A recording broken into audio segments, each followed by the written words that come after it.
Hey everyone, welcome to my video. I first want to ask everyone if they are getting tired of that intro that I've been using for the past couple of months, and I'm trying to decide whether I should make a new intro for you all to make my videos a bit more interesting at the start. Leave your suggestions and feedback down below in the comments, and I'll be sure to get to that.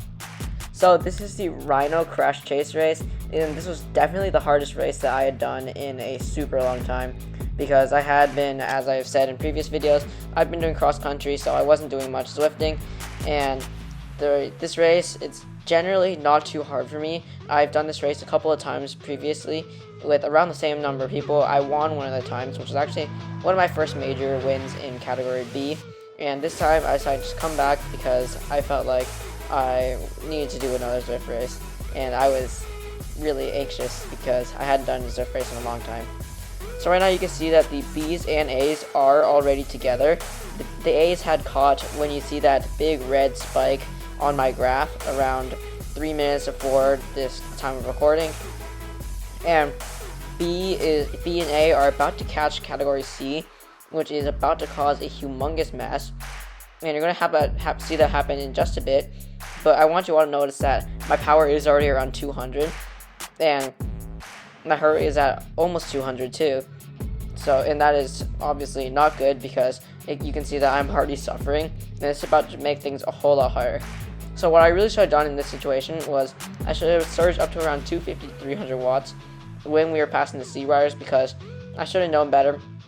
because I have done chase races in quite a few times, and every time we pass a group of riders, it just turns into a humongous disaster because I normally get dropped if I am too far off to the back, which was exactly what happened in this moment. And you can see that I get stuck with 2 C riders, and right here I kind of just give up, but then I put in a big surge right now to try to really just catch back up,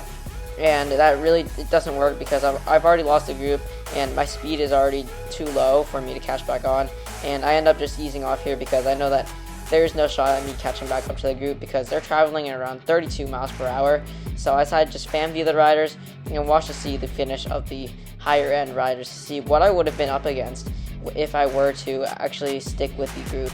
instead of getting dropped. So looking at this, you can see that the riders are still traveling at 30 miles per hour, and it is pan flat. They're about to go through an arch, and I really wasn't sure where this race ended, and so I was just fan viewing and just spinning. You can see on my power graph that I'm down to around zone 1 and zone 2 because I'm just trying to chill and just relax, because I've already put in a solid effort for around 30 minutes, and I averaged probably around 160 or 170 watts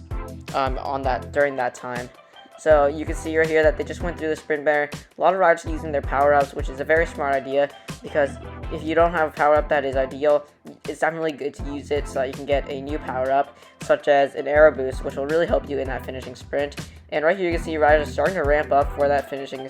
sprint, which comes actually just around this corner after the slight descent. That is where the finish is. You can see Broberg from ESRT is trying to do something on the front. It kind of doesn't work very well, but I want you to also notice E. Lee, who is a rider that I've seen in a previous race, and I believe he's actually using microbursts or sticky watts. He was not doing any of this suspicious behavior earlier on in the race, but as we near the finishing sprint, you're going to see his power up spike up to around 1,000 watts, and go back to around 300 watts, and then it goes right back up. It's just, I don't like seeing this, and it's just disappointing to see that riders are willing to do this to win a virtual bike race. You can see that the category A riders come in at around 40 miles per hour, and the rider who ends up winning is not the rider who is cheating, which is fortunate. And you can see I'm about to get caught right here, so we're going to go back into the analysis rather than commentary, because I am going to just give this a go and try to win this second group, and I kind of made a pretty big mistake here. So 3 seconds back, I start to hold around 110, 115,